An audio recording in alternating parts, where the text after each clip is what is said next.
Boa tarde a todos. Deixa eu tentar aqui me orientar aqui com os equipamentos. Bom, vou falar um pouco aqui sobre as regras para o agrupamento de materiais implantados em ortopedia, quando uma empresa quer solicitar um registro lá na Anvisa, né? O que motivou essa apresentação aqui, a gente tem recebido muitas dúvidas, né? Se o agrupamento está certo, se não está certo. Uma vez que tem um artigo lá que não cabe exigência para uma solicitação de registro que não está atendendo às regras do agrupamento. Uma vez que não esteja atendendo essa regra, provavelmente o restante da documentação deve estar errada da solicitação de registro. Tá? As regras para agrupamento para solicitação de registro está baseada na RDC 594 de 2021, tá? E ela dispõe dos requisitos, as regras para esse agrupamento, para a realização desse agrupamento. Tanto se a empresa quiser solicitar o registro do produto na forma de sistema ou família, certo? Essas regras, essa resolução, não se aplica a dispositivos médicos sob medida. Dispositivos médicos sob medida, eles seguem outra RDC, a 925/2024. Dispositivo médico sob medida, a empresa tem que ter uma anuência para fabricar esse tipo de produto e tem que notificar antes da fabricação desse produto. O dispositivo médico sob medida ele não é registrado. Agora, tem outros tipos de produtos que são personalizados. Então, estão citados nessa RDC 995 de 2024, que são os personalizados para serem específicos e os adaptáveis, esses são registrados. E eles têm que seguir essa regra de agrupamento da 594. Então, essa resolução é aplicável na solicitação do registro, alterações e validações, tá? Que seguem a antiga RDC 185 e atualmente a 751 de 2022. Como eu falei, os dispositivos médicos para ser específicos e os adaptáveis, eles têm que ser registrados na Anvisa, tá? Isso está lá no artigo 3º da RDC 925 de 2024. E foi criado recentemente, já está disponível essa semana lá no site da Anvisa, um código de assunto específico para esse tipo de produto, para produto para ser específico. Seria o 80.316, seria registro de material implantável de ortopedia, para ser específico. Esse código seria para aquele produto único, tá? Não tem variação de tamanho, não tem variação de modelo, é só um produto, utiliza esse código, mas teria que ser para ser específico. 80.317 seria família de ortopédico para ser específico e 80.318 sistema de material implantável em ortopedia para ser específico. Tá? Então, quando for peticionar uma solicitação de registro para ser específico, já dá para utilizar esses códigos. Me pediram para explicar as definições que constam nessa RDC. Parece que tem muita dúvida em relação aos conceitos. Então, tentei colocar aqui numa ordem lógica, porque as informações estão meio distribuídas. Então, essa sequência que está aqui, eu motivo a numeração da RDC, mas, como vocês veem, a sequência não está correta. Tá? Então, começando com o material implantável em ortopedia, o conceito seria um dispositivo médico implantável, né, para uso em ortopedia, para tratar deformidades, doenças ou lesões do sistema esquelético. Aí a definição do que seria o material implantável em ortopedia, e a empresa tem esse conjunto, esses produtos que ela tem lá na empresa. Como é que ela vai agrupar? Se ela pretende registrar como sistema, ela tem que verificar a definição do sistema.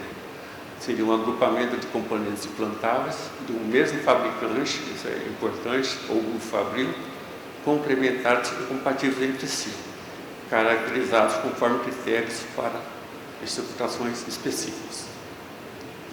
Ali eu tenho um exemplo de um sistema de quadril, para articulação de quadril. Tá?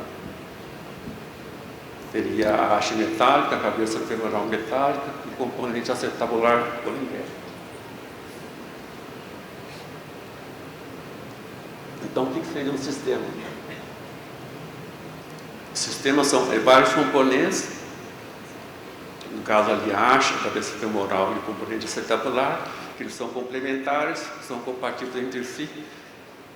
Eles precisam de todos esses componentes para substituir a articulação do quadril, tá?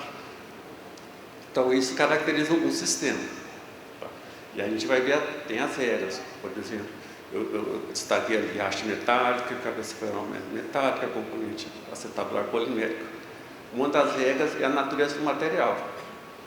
Então, se eu tiver uma cabeça, no caso nesse sistema, eu citei aqui cabeça femoral metálica, eu não vou poder ter um registro, uma cabeça femoral cerâmica, o mesmo registro, que é um critério de separação.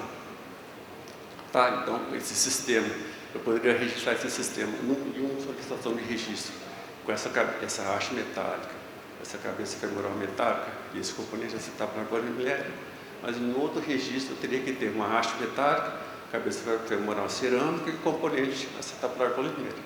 Então, a natureza do material é um requisito de separação. E tem outros, né?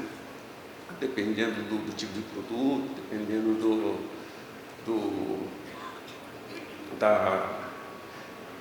das características da aplicação, da indicação do uso do produto, tá? E a empresa ali, ela pode querer solicitar o registro agrupando em família de implantes ortopédicos, né? Seria o agrupamento de produtos semelhantes do mesmo fabricante ou grupo fabril, estruturado conforme os critérios estabelecidos nesse regulamento. No caso aqui, eu citei alguns exemplos. É muito comum família de ângulos de suturas ortopédicas poliméricas, né?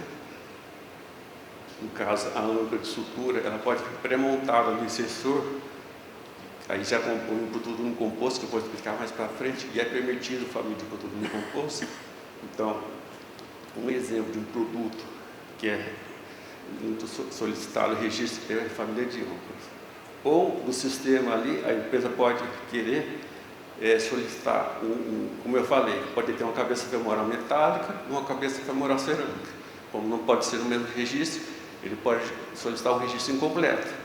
Ele pode querer registrar a haste e o componente acetabular num registro e indicar em outro registro, que seria um componente ancilar, uma cabeça femoral metálica e cabeça femoral cerâmica, né?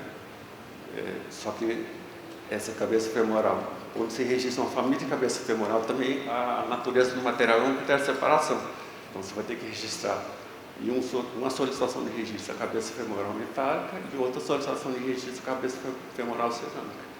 Então, eu posso ter uma família de componentes do sistema registrados ou mesmo só um produto, como no caso aqui, a âncora para a sutura. Tá?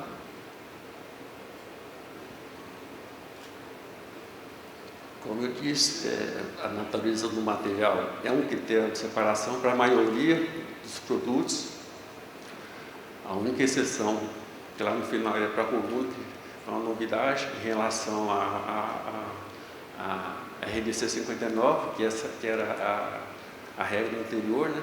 Essa RDC 594, ela veio substituir a RDC 59 e a IN1 de 2009. Então, a natureza do material, ele se refere à classificação do material de fabricação: metálico, polimérico, cerâmico, absorvível ou não absorvível. Então, se naquele sistema eu tenho uma haste femoral metálica,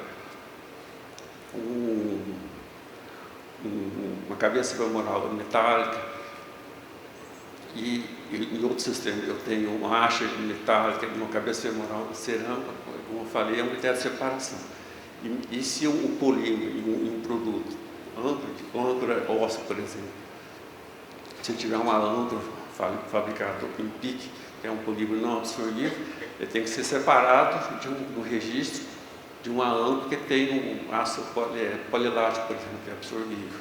Apesar das duas lâmpadas serem polímeros, um é absorvível, o outro não é absorvível, então é também critério de separação. Tá? constituição do implante. Aqui diz respeito a se é monocomponente ou é conjugado. Monocomponente é se ele é inteiramente de um só material, se é inteiramente de polímero, no caso. Conjugado, se tem dois tipos de materiais. No caso ali eu dei um exemplo da acetábulo, que o núcleo acetabular polimérico e a cúpula do acetábulo é metálico. Então, ele tem polímero e metal, considerado conjugado, e o monocomponente é um acetábulo inteiramente de polímero. É critério de separação também. Tá bom? Acessório. Acessório para material implantável em ortopedia, uma dúvida frequente que acontece é chamar de acessório o componente que não é implantável. Às vezes vem dúvida no site, ou mesmo chega um processo lá citando um componente que não é implantável como sendo acessório. Acessório, pela definição da 594, é um componente implantável, tá? É complementar e de uso exclusivo a um produto que pode ou não ser utilizado. Um exemplo aqui é o reforço acetabular. Então, tem uma regra também aqui que o acetábulo tem que estar registrado juntamente com o sistema, o produto que está registrado como família. Esse reforço acetabular, então ele está registrado junto com o sistema de quadril. O médico verifica lá se aquele determinado paciente precisa de um reforço do acetábulo dele, senão o componente acetabular não vai conseguir uma boa fixação. Então ele utiliza aquele reforço acetabular para dar uma estabilidade, em seguida vem um acetábulo lá para implantar no paciente e conseguir implantar o sistema de articulação de quadril. Então, esse aqui é um exemplo de acessório, tá? Cunhas também, para uma região do joelho utilizado. Componente axilar. Aqui é um exemplo, o que difere do acessório é que o componente axilar, ele também é um componente implantável, tá? Só que ele não está registrado junto com o registro do sistema. Seria, quando você registra, como eu falei anteriormente, você registra um sistema incompleto, aí você quer registrar separadamente a cabeça femoral, então essa cabeça femoral seria um componente ancilar. Ele está em outro processo de registro lá na Anvisa, tá? Ele é registrado separadamente. Outro exemplo que eu dei aqui é o sistema de quadril, né? Ele registra lá sistema artroplastia de quadril, a haste modular não cimentada, a cabeça cerâmica, esse sistema incompleto. O componente ancilar seria o componente acetabular, que está registrado em outro processo separado, tá? Então aqui ele pode registrar, ele tem uma família de núcleo acetabular polimérico, uma família de núcleo acetabular cerâmico, certo? E tem que tomar cuidado quando você registra um sistema incompleto, tem que ter a indicação dos componentes ancilares regularizados nos processos, ter aquela tabela de compatibilidade, né? Tem que constar na instrução de uso por um documento anexo AS e ter a compatibilidade tanto dimensional como de material. Modularidade. Modularidade, ela é a capacidade de um sistema de acertar combinações de componentes de distintas dimensões, e desde que haja compatibilidade funcional ou de matérias-primas, né? É o caso do sistema de quadril que ele aceita, o sistema de quadril que ele aceita uma haste femoral com a liga à base de cobalto, ele aceita uma cabeça femoral feita com liga à base de cobalto. Essa cabeça pode ter diferentes tamanhos, né? Pode ter diferentes modelos, mas ele aceita. E aceita também uma cabeça femoral com liga à base de cobalto, que também pode ter diferentes dimensões e diferentes modelos. Então, essa possibilidade de combinações, de troca de componentes, teria essa definição de modularidade. Outro exemplo que eu dei aqui é a possibilidade de utilizar diferentes núcleos acetabulares com a cabeça femoral. forma de fixação. Esse é um outro requisito para o agrupamento. Ele diz respeito à forma como o implante é fixado no corpo, no caso de ser cimentado ou não cimentado, e a forma como, ou então como os componentes do sistema se fixam entre si, no caso das placas, né? Placas parasindiciosas, que são bloqueadas ou não bloqueadas. Eu dei um exemplo aqui. Para quadril, a haste modular cimentada, que normalmente é aquela haste lisa, que utiliza o cimento ortopédico para fixar no fêmur do paciente. E a haste modular não cimentada, que é normalmente aquela haste que tem aquele recobrimento poroso de titânio ou de hidroxapatita, que não utiliza cimento para fixar a haste ao fêmur do paciente.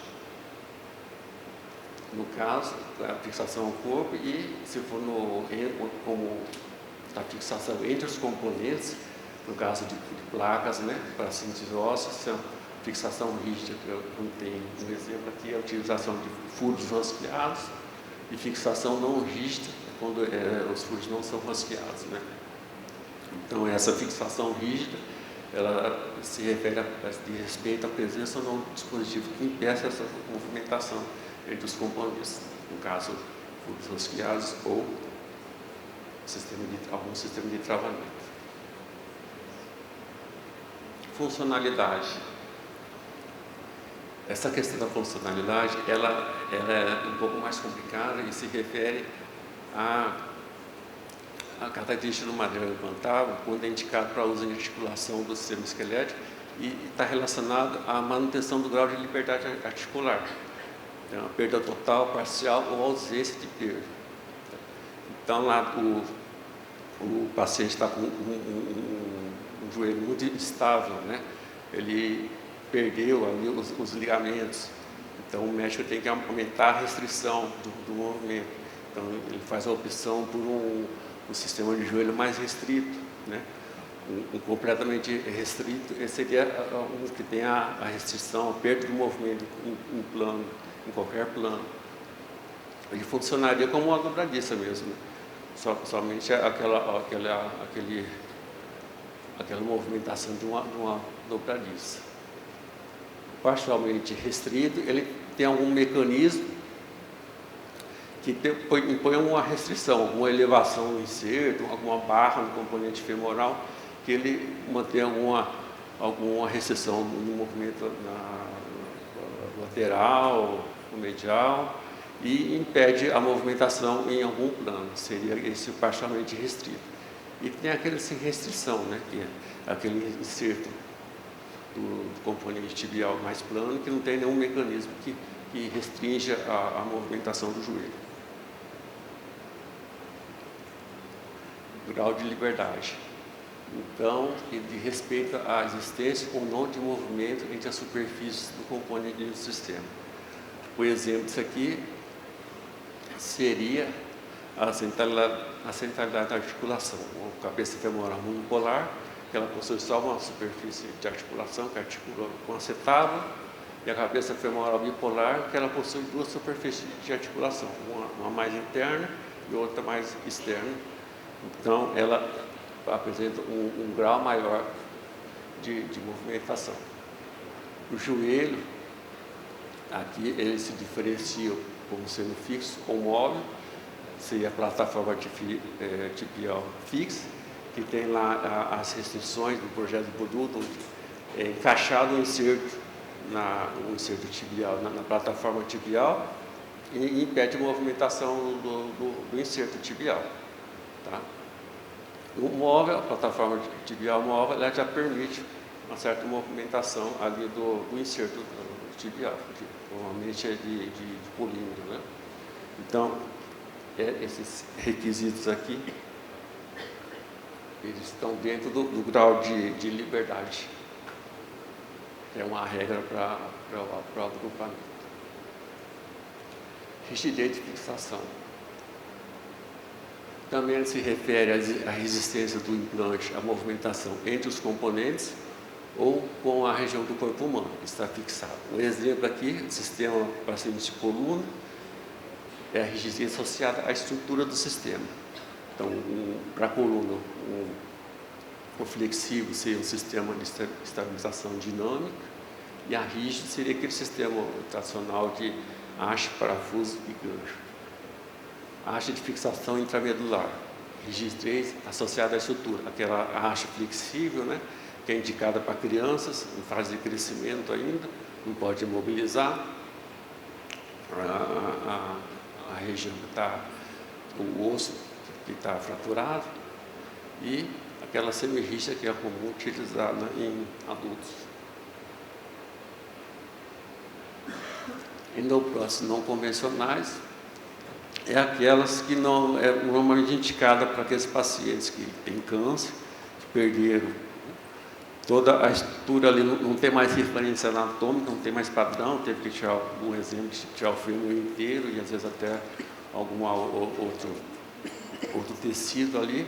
Então perdeu totalmente a referência anatômica, utiliza essa endoprótese para substituir o fêmur inteiro, de articulação até a articulação do quadril até a articulação do joelho, e tem às vezes até um componente polimérico ali para preencher o vazio que ficou devido à falta de tecido. Então essas são as classificações, as chamadas endopróteses não convencionais, né? Então tem características especiais, devido às particularidades do paciente, né? E é indicado quando não tem o padrão, perdeu aquele padrão anatômico para colocação. Definição de modelo comercial é material implantável em ortopedia que faz parte de uma família. Então ele pode ter lá uma cabeça femoral com um determinado projeto, uma determinada configuração, tem um modelo, né? Pode ter variação de tamanho desse modelo, ele pode ter o mesmo registro de uma família. Um cabeça femoral que tem uma outra configuração, seria um outro modelo, um outro projeto de cabeça femoral, tá? E esse faz a distinção entre as cabeças femorais. Etiqueta de rastreabilidade, isso aqui é outra dúvida que de vez em quando aparece lá.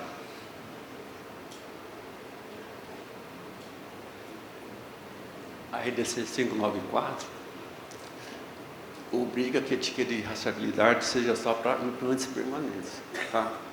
Implante permanente tem a definição aqui, seria o produto implantável destinado à substituição definitiva de parte ou função de estudo do corpo. E dá exemplo, que seria aqueles implantes para substituição da artroplastia, quadril, joelho, ATM, tornozelo e coluna, tá? Então, para esses implantes, é obrigatório ter etiqueta de rastreabilidade. Os outros implantes têm que ter informação de rastreabilidade. Inclusive, se o fabricante quiser utilizar a etiqueta, pode utilizar a etiqueta e deve utilizar. Porque, conforme as boas práticas de fabricação, ele tem que manter a rastreabilidade do produto até o consumidor final, tá? E essa etiqueta de rastreabilidade, ela tem que ter as informações, tem que ter o nome comercial do produto, o código, né? No caso de produto único, o nome do modelo comercial, o componente, o seu respectivo código, a identificação, razão social do fabricante, e no caso importado do importador, razão social do importador, o número de lote e o número de registro na Anvisa. Tá?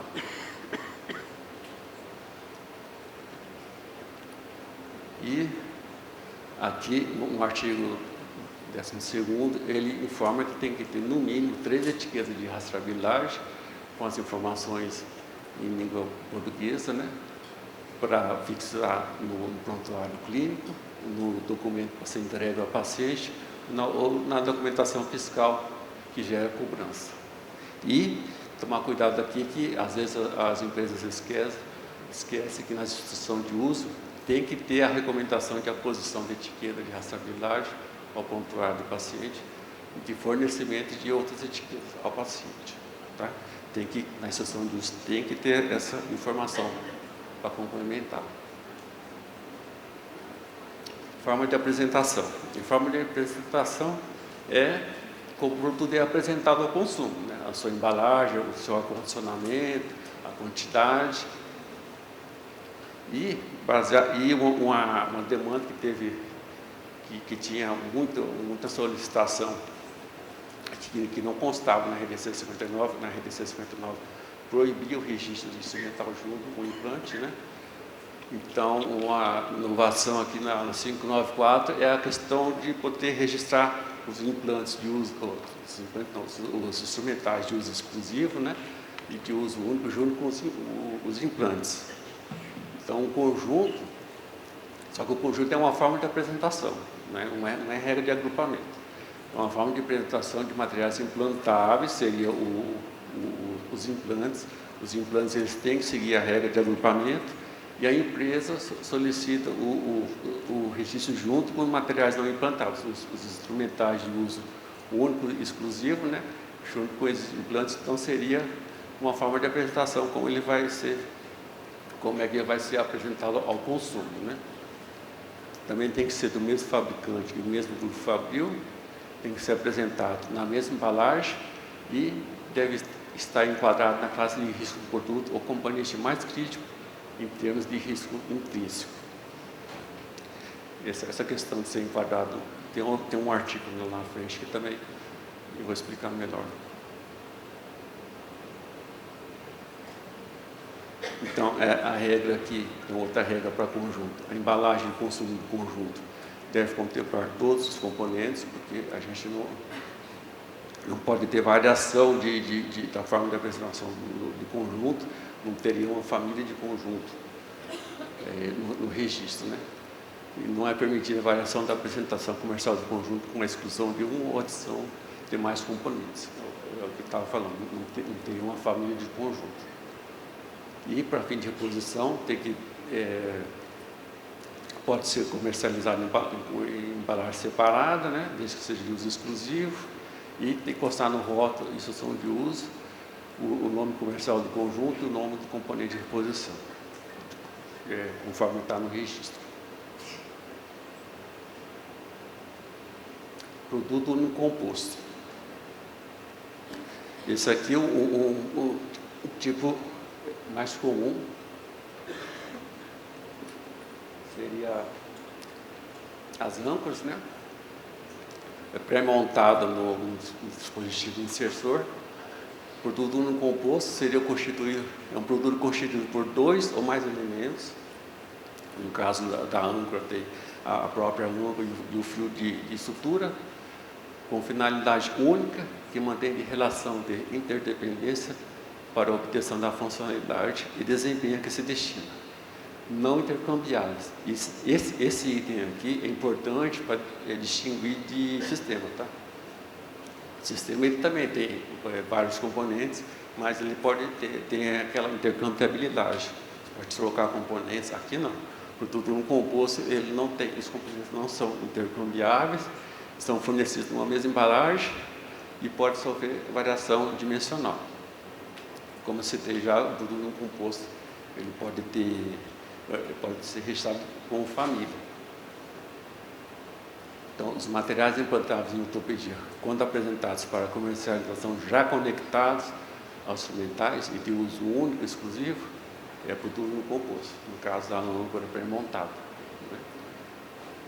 E outra coisa que distingue o produto composto do sistema que é a questão da família. O conceito de família, ele é aplicável para tudo no composto, mas não é sensível ao sistema. A gente não tem uma família de sistemas, mas tem uma família de tudo no composto. Você pode ter no registro várias âncoras pré-montadas de diferentes modelos, desde que sigam as regras, né, de natureza do material, sejam todas pré-montadas, e você pode ter uma família de tudo no composto, mas não tem uma família de sistema. Um exemplo que eu já citei. E todos os elementos de um produto no composto deverão ser necessariamente utilizados, não intercambiáveis e fornecidos em embalagem única. Então, nem sempre todos os componentes do sistema precisam ser utilizados para implantar no paciente. O produto único composto tem essa característica, todos os elementos são utilizados. Definição de fabricante legal, que é a mesma da 751, né? Seria a pessoa jurídica responsável pelo projeto, produto, a embalagem, rotulagem. E a unidade fabril é o local onde ocorre a fabricação do produto. Ou tenta ser unidade fabril terceirizada, né? Contratada pelo fabricante legal. Algumas diretrizes para o agrupamento, né? Tem que tomar cuidado com todas as regras que tem toda a RDC 594 em relação ao agrupamento para a correta classificação do produto. Então, aqui, no artigo 4º, ele diz que os produtos, quando houver o agrupamento de família ou sistema, ele deve ser enquadrado na classe de risco do produto ou componente mais crítico em termos de risco intrínseco. Então, você tem lá um sistema, eu vou voltar aqui para a âncora com sutura, né?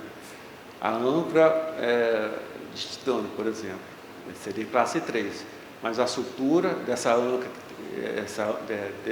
a sutura dessa âncora é de um polímero absorvível. Então, o risco desse produto só para 4. Porque ele tem um material absorvível. Então, um componente ali que eleva a classificação de risco, todo o restante do produto também vai subir a classificação de risco e é classificado com o maior risco. Então, as famílias e os sistemas, eles devem ser constituídos por produtos, componentes e acessórios de um mesmo fabricante legal ou grupo fabril. Isso tem a ver com a questão do projeto do produto, a responsabilização pelo projeto do produto, a questão de compatibilidade entre os componentes do produto que vai ser utilizado no paciente. Tá? E aqui, repetindo, acho que o conceito de família é aplicável para tudo composto, porém não extensivo ao sistema. Né? Essa aqui é uma diferente que estava na RDC 59 antiga, não tinha essa regra, essa restrição, podia ter registro separado de acessório, mas foi incluída aqui uma regra que não é permitido o registro independente de acessório, devendo ser regularizados no registro do produto ao qual confere característica complementar. Então, hoje, a partir da vigência da 594, todos os acessórios eles têm que estar registrados junto com ou o sistema ou com a família de produtos que está solicitando o registro. Tá? Essa é uma mudança que veio com essa RDC 594. Não sei se trouxe alguma dificuldade em relação ao cumprimento desse item, né? Aí pode acontecer de um acessório ser repetido, né? Você tem um registro de sistema, um acessório está registrado lá, e pode ter um registro de uma família e um acessório que também está registrado em outro registro, ou em outro sistema que é muito semelhante. Tá? E para se agrupar o sistema, ele tem diversos critérios. Tem os critérios gerais e tem os critérios específicos. Né? Os critérios gerais estão mais para frente. Aqui é uma repetição do artigo em relação à classificação de risco, que é o mais crítico, segue o mais crítico. As variações dimensionais de uma família são consideradas modelos comerciais. O que quis dizer nesse artigo 5º aqui? Eu tenho lá uma cabeça femoral que tem um desenho, um modelo, né? E tem variação dimensional dessa cabeça femoral, daquele modelo. Vocês me perguntariam para mim, eu registro como família ou como produto único? Produto único, né? Aqui veio para tirar essa dúvida.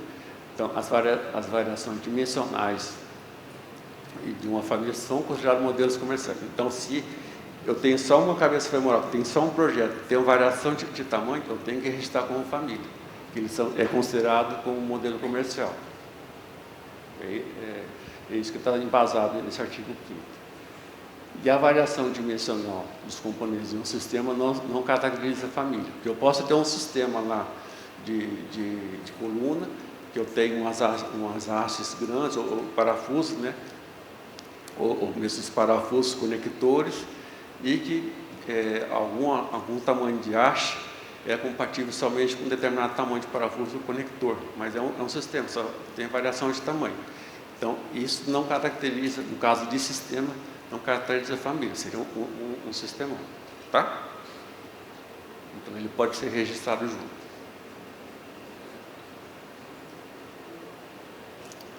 E as instruções de uso de componentes ancilares registrados como família ou sistema deverão contemplar a tabela de compatibilidade dimensional e de materiais.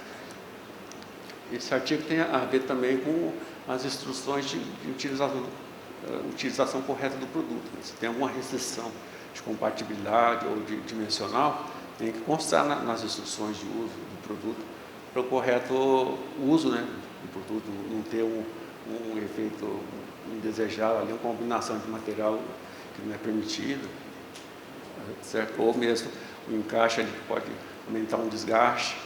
Então, se tem alguma característica de projeto que possa afetar a eficácia e a segurança, tem que constar nas advertências como são essas informações, tá? E a compatibilidade entre materiais implantados em ortopedia está relacionada entre as características, combinação de dimensões, materiais de fabricação, ou mesmo a interferência, né?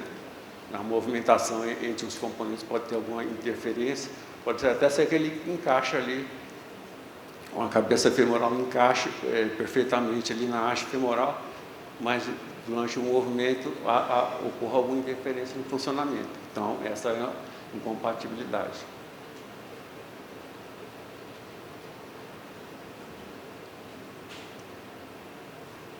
A questão da comprovação da eficácia e segurança em relação a atendimento de normas técnicas, né, que tem que estar definido no gerenciamento de risco do produto. Esse item que já constava na RDC 50, foi incluído na RDC 59, permaneceu aqui. Então, quando a empresa for validar o projeto, ela tem que validar o projeto do produto dela, comprovar a eficácia e segurança, né? Quais são as ferramentas que ela vai utilizar? Vai utilizar as normas técnicas aplicáveis, literatura científica aplicável ao produto, verificar nas normas técnicas quais os ensaios que ela tem que realizar, se o produto ele está submetido a uma carga cíclica, tem que ter um ensaio de fadiga para validar aquele produto, né? Os requisitos, que quantidade de carga que aquele produto tem que suportar no corpo do paciente, né? A resistência ao arrancamento, no caso de uma âncora, também a questão de fadiga. Então, para determinado produto, para cada tipo de produto, ele tem uma implicação, ele está submetido a cargas diferentes, tem carga de cisalhamento. Então, verificar o atendimento na área de ortopedia tem bastante normas técnicas, né? A questão de verificação de literatura, e esse item vem aqui para incluir esse item referente à validação do projeto do produto. Esses aqui são os requisitos gerais que eu mencionei, né? Como eu expliquei as definições. Então, questão por agrupamento, tem a natureza do material, constituição, forma de fixação, funcionalidade, grau de liberdade, intracomponente, a abrangência de implantação. No caso do quadril, ele diz respeito a incluindo não artroplastia acetabular, se é realizado. Se for abrangência de implantação parcial, não ocorre artroplastia acetabular. Se for total, é com artroplastia. No caso do joelho, incluindo ou não artroplastia tibial, a parcial é sem artroplastia e a total com artroplastia. No ombro, a parcial é sem artroplastia da glenoide e a total é com artroplastia da glenoide. Tá?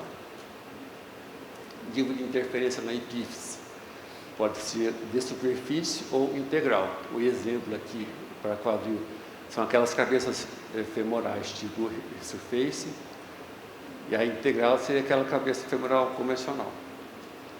No joelho, normalmente, é apenas de superfície, né? E no ombro também tem a cabeça humeral tipo face, que seria o nível de abrangência de superfície, e integral seria aquela cabeça mineral convencional.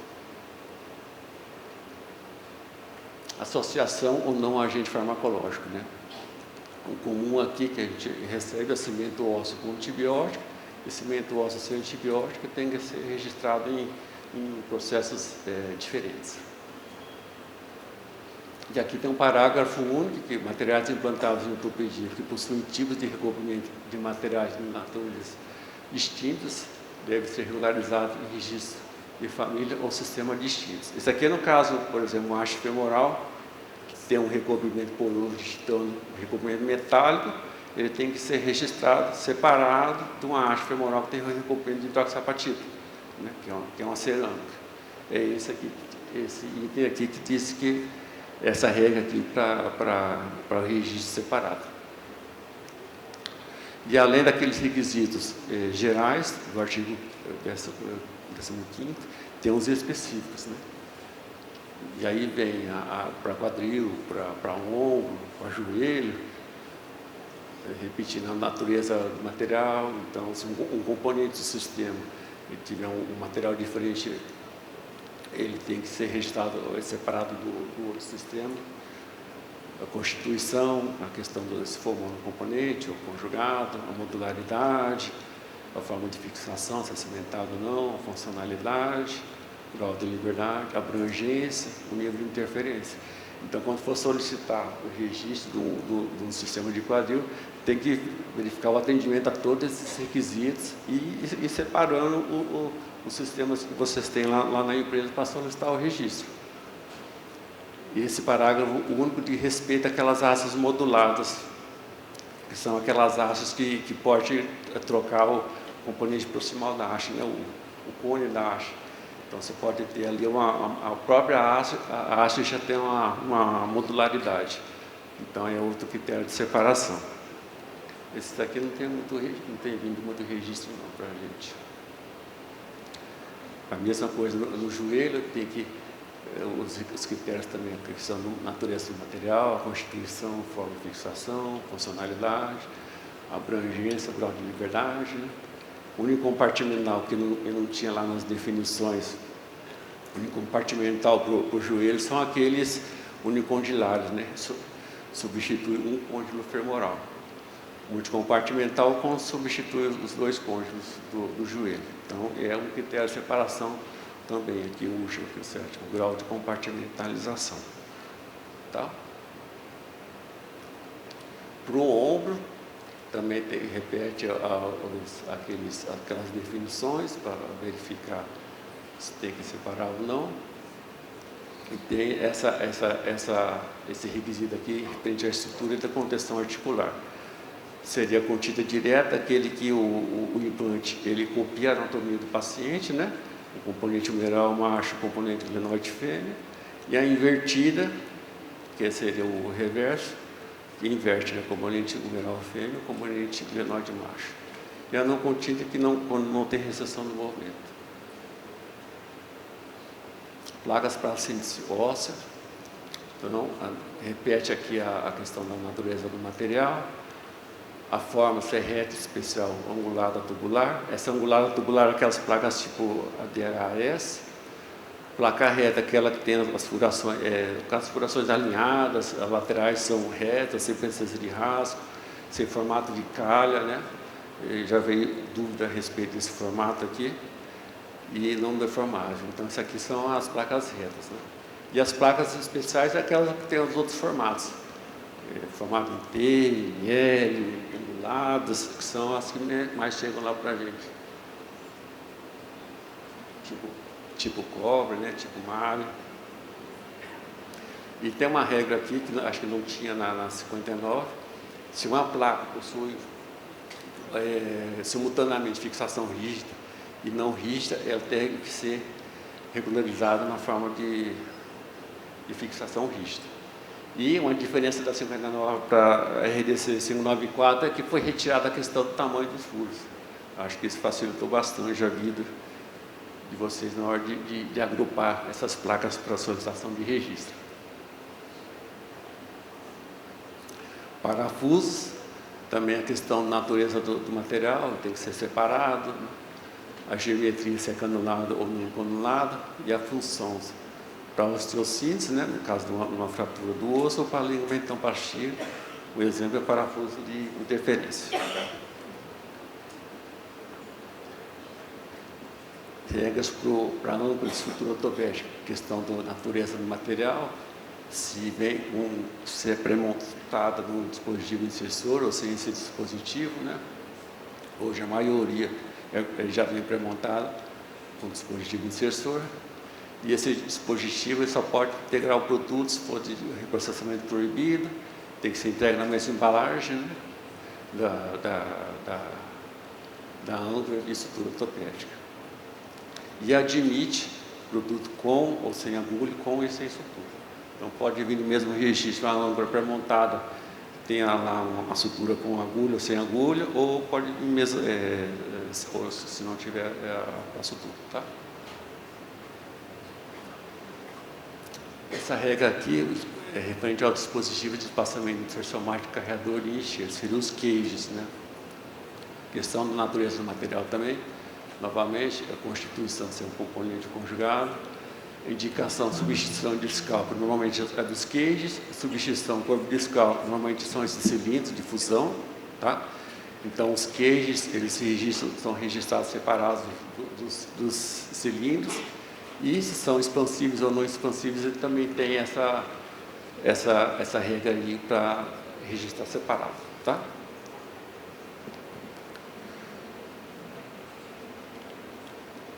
Síntese para a coluna, novamente a questão da natureza do material, a rigidez associada à estrutura, se é rígida ou flexível, que eu já comentei.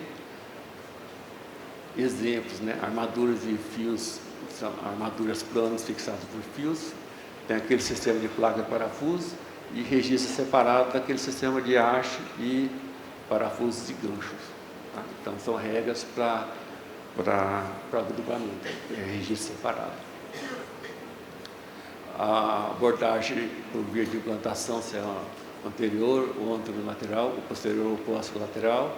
E uma regra nova que foi incluída aqui na 594 é a questão desse item que fala que os implantes para síntese de coluna, de natureza de materiais distintos, poderão compor o mesmo registro desse sistema, desde que atenda à compatibilidade dimensional e de natureza de material. Então, tem uns sistemas de implante de coluna que eles aceitam atualmente no mercado, tanto a haste metálica como a haste polimérica.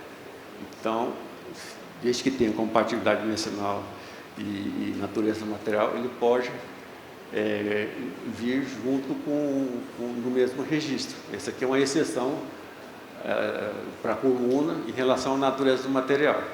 Tá? Agora, se não tiver essa compatibilidade dimensional na natureza do material, tem que separar e o critério de natureza do material é aplicável. Tá bom?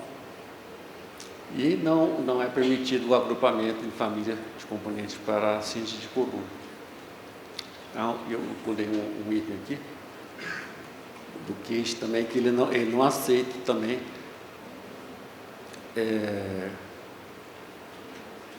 o agrupamento de sistema, se for agrupado em sistema, tanto os cages como os cilindros, ele tem que vir como sistema completo, tá? Então, não é permitido família ou sistemas incompletos desse tipo de produto.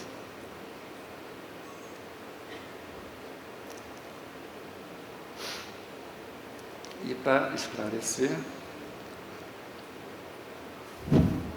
para produtos únicos compostos, né, tem esses dispositivos de espaçamento intersomático com mobilidade intrínseca, seriam as próteses de disco, pode ser considerado como produto único composto e registrado como família.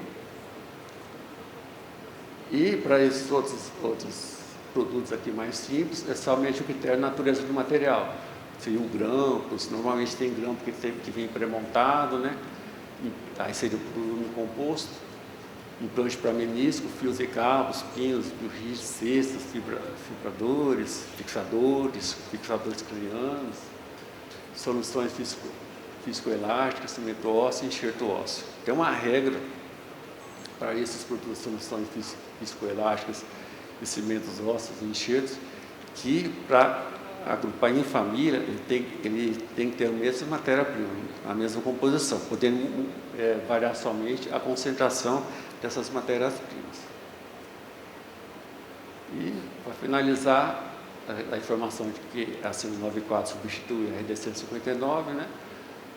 O registro de produto único não pode ser alterado para registro de família ou sistema. Esse aqui é importante, se a empresa pedir o registro só de um produto único, depois não vai conseguir mudar esse registro na Anvisa. E os que tinham características de família e que são enquadrados aqui como sistema, é na revalidação que vai poder ser alterado, né? E a adequação às regras dessas 594 dos registros antigos também é feita na revalidação. E não é passivo de exigência técnica, solicitação de processo de registro que está fora dessas regras do agrupamento. Acho que é só. Obrigado.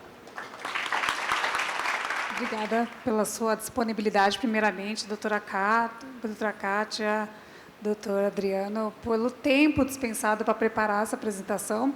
A gente, aqui, se me permite uma opinião, assistindo você apresentar todo esse conteúdo e vendo o seu domínio técnico no material, né, eu reflito que a Semior, ela cresceu junto com o setor regulado, né, porque você atualmente é o servidor mais antigo da área, né, e aqui de cima na plateia eu vejo um monte de rostos familiares, né, então eu percebo que tem bastante gente que já acompanha as discussões de ortopedia, que participaram efetivamente da consulta pública que gerou a 594, né?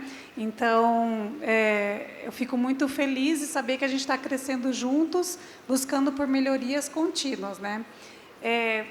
Tendo em vista isso, a gente sabe também que a 594 veio por uma necessidade do mercado em ter acesso às novas tecnologias, porque, como você bem mencionou, tiveram mudanças significativas na 594, como, por exemplo, essa questão das dimensões do furo da placa, que era realmente uma complicação para o fabricante registrar, principalmente os internacionais, e também essa questão do instrumental de uso único e exclusivo, que hoje a gente consegue importar e comercializar no mercado. E já pensando nesse avanço todo que a Anvisa trouxe, ainda, no meu ponto de vista, ainda ficaram pendentes algumas considerações que a gente fez lá na consulta pública, que não foram consideradas na 594.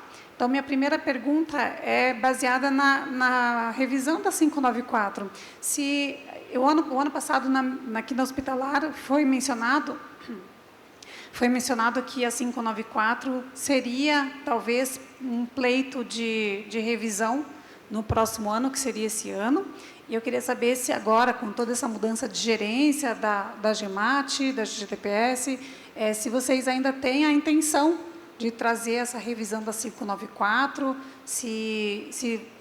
caso sim, se você pode citar quais são os critérios, os pontos mais críticos, né, que vocês observam, que no começo da apresentação você comentou que o setor regulado tem bastante dúvida ainda, né, sobre a 594, que chega bastante dúvida através do Fale Conosco para vocês.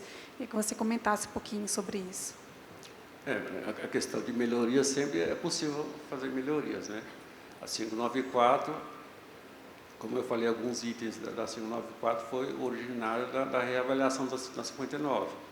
A questão da permissão de instrumental junto com o implante, no formato de conjunto, né? A retirada da exigência de tamanho de furo, das regras para o registro de placas, né? Então, são algumas melhorias que foram incorporadas conforme sugestões do setor regulado, né? A gente vinha, conforme um evento como esse, depois de um evento como esse, a gente recebia sugestões, inclusive se tiverem sugestões de melhorias para 594, vocês podem enviar via SEI lá para a coordenação de materiais implantáveis em ortopedia, né?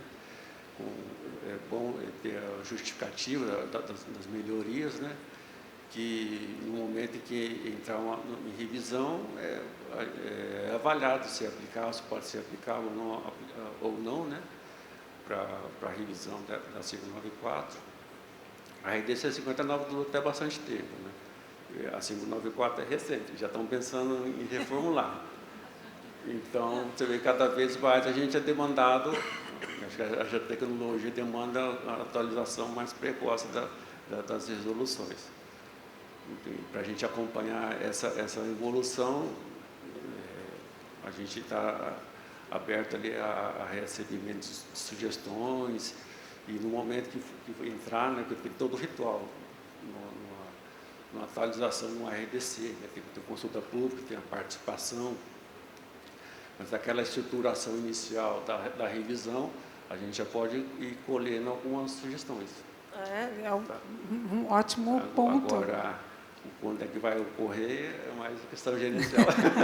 Não, mas a gente pode trabalhar em conjunto, porque aqui a gente, através da ABIMED e de outras associações, a gente pode fazer esse trabalho e levar para você já algo preparado do que a gente gostaria de, talvez, ver como possibilidade na 594. Né? Como eu comentei com você na nossa reunião anterior, ainda não está muito claro para o setor, assim, do porquê não poder registrar placas especiais junto com retas.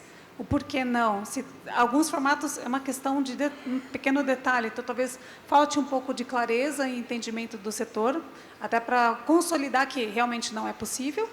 E, assim, também as questões de próteses que, às vezes, podem ser utilizadas com cimento e sem cimento, dependendo da qualidade óssea. Então, tem alguns argumentos ainda que a gente escuta bastante do por que aqui no Brasil não pode. Então, a gente pode tomar uma iniciativa junto com a associação para levar um material já mais guiado para vocês poderem depois trabalhar em cima. Então, estamos à disposição, caso surja interesse da CMO, tá bom? Já levando em consideração esse tema da 594, acho que faz sentido eu já emendar a pergunta da revisão do manual. Eu sei que a doutora Karen comentou que o manual de materiais e ortopedia já está quase finalizado, né? E eu queria saber de você, se Adriano está com uma cara de surpresa. Ele está olhando para cá.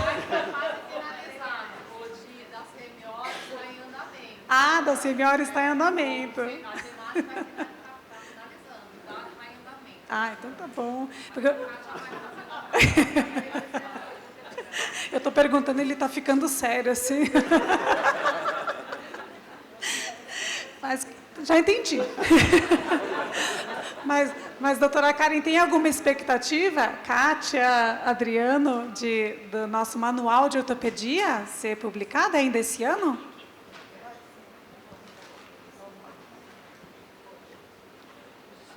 Oi. Nossa. Eu tô vendo, tá cheio. Ai, boa tarde. Então, eu estou na coordenação agora da CMO, voltando para essa área. Né? O Adriano, realmente, eu quis que ele fizesse essa apresentação, porque ele é realmente o mais antigo ali, né? Hoje, que ele tem todo esse histórico, né? Tanto a gente, em 2008, quando teve esse manual, né? Que a gente publicou o manual de registro de implante ortopédico, eu ainda estava na área, né? Eu estava no início, né? A gente estava no início ali. A gente entrou em 2007, então realmente está defasado, eu concordo com vocês, tem muito tempo, né? E a gente precisa realmente atualizar as informações. Então, o manual a gente está trabalhando nele, está em andamento. A gente espera para esse ano mesmo. A gente tem algumas tratativas que a gente está realmente pensando em rever a 594. Então, né, confirmar aqui o que o Adriano está falando. Então, a gente quer coletar opiniões, né, e sugestões do setor em relação à parte de agrupamento, para falar que, assim, como foi a construção, né, antes da 59, ou antes da 594, havia 59. A 59 foi uma resolução que também foi feita para o agrupamento de implantes ortopédicos, que foi trabalhado muito em conjunto com a área de ortopedia. Os médicos, né, auxiliaram a gente a fazer essa forma de agrupamento. Então, o que está por trás disso, né? Eu entendo que vocês ficam, por que eu não coloco essa placa? Por que eu não posso colocar o acessório? Ou tem que fazer desse jeito ou não? Foi a forma que a gente entendeu melhor, tanto para... A gente nunca consegue ter tudo ao mesmo tempo, né? Então, assim, para facilitar a nossa forma de analisar também. É isso que eu queria que vocês entendessem também um pouco, porque a forma de analisar está relacionada com os ensaios que a gente vai pedir, com as intercambialidades, o que é possível, né? Você vai utilizar uma prótese cimentada e não cimentada numa mesma cirurgia? Não, né?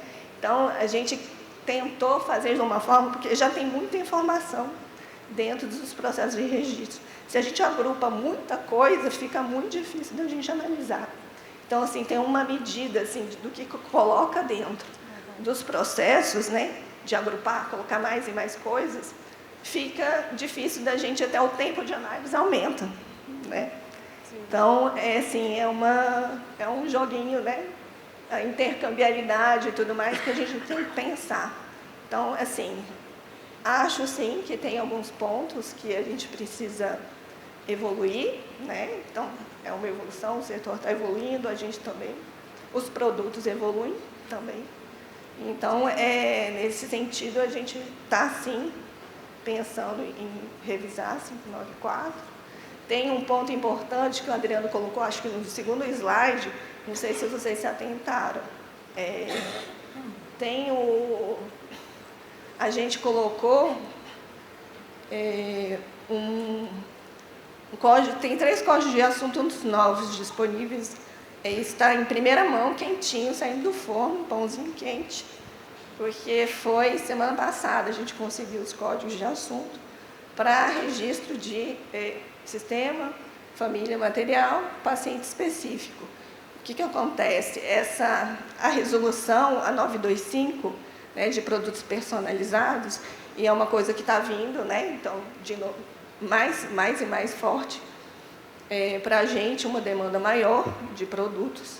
E acho que, para enfatizar o que é a regra, né? A regra, principalmente, os produtos personalizados, tanto os adaptáveis quanto os pacientes específicos, precisam ser registrados. E como ela é posterior a 594, de 2021, então, assim, a gente tem uma norma de 2024, né, que não retratou os agrupamentos. Então, para deixar mais claro, né, a gente quer deixar mais transparente e estimulá-los a registrar dessa forma, deixar o processo mais transparente para o mercado, né, para os pacientes, para os médicos, saberem quais são os produtos personalizados, paciente específicos, que existem no mercado, né? Então, a gente criou esses códigos de assunto para que fique mais claro para o mercado, para os pacientes, para os médicos, porque a gente recebe questionamento, mas eu preciso, eu não sei qual que é o registro que tem.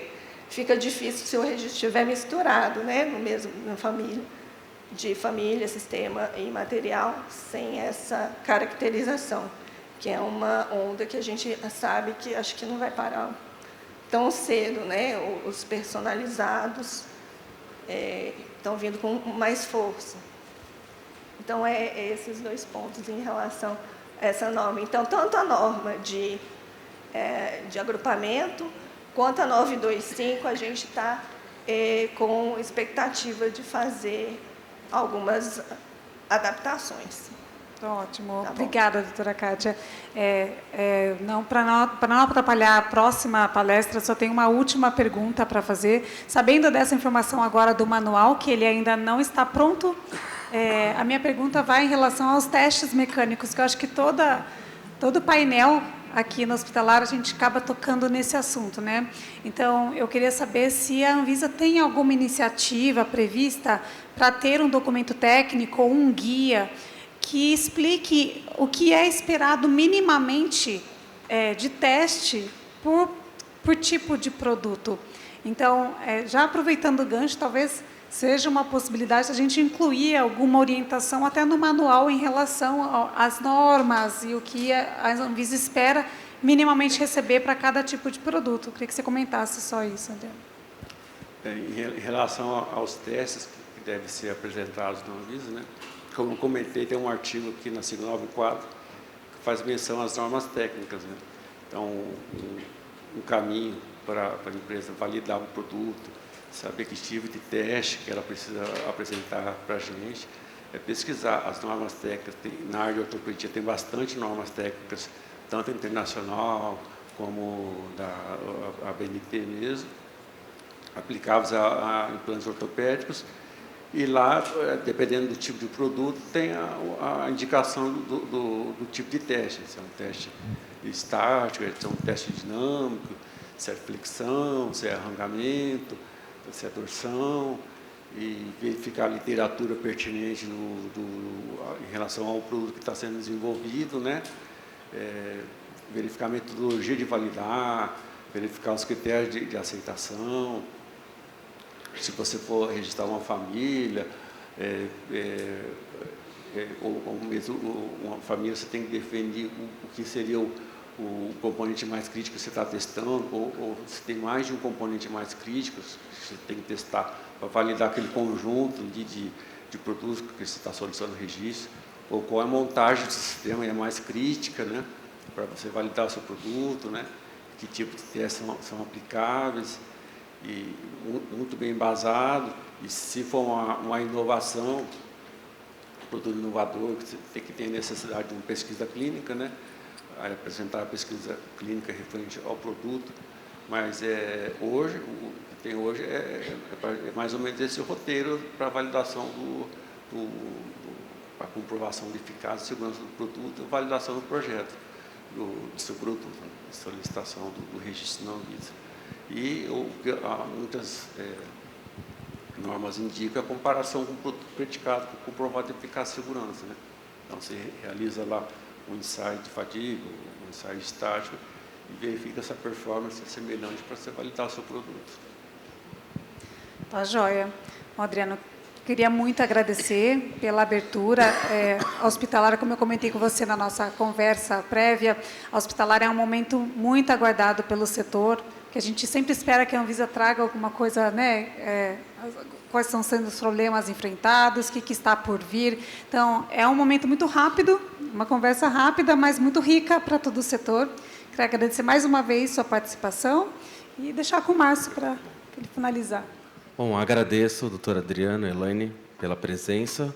Bom, é de praxe, né? Bom, a BIMED está de portas abertas para colaborar tanto com o manual como revisão, doutora Kátia, doutora Karen, para fornecer qualquer tipo de informação, revisão, tomada, enfim, estamos de portas abertas aí para colaborar com vocês, tá? As associadas também, a gente estamos lotados hoje para ortopedia, então acho que é o anseio do setor, então estamos de portas abertas para conversar com vocês e, enfim. Então, muito obrigado. Obrigado, pessoal.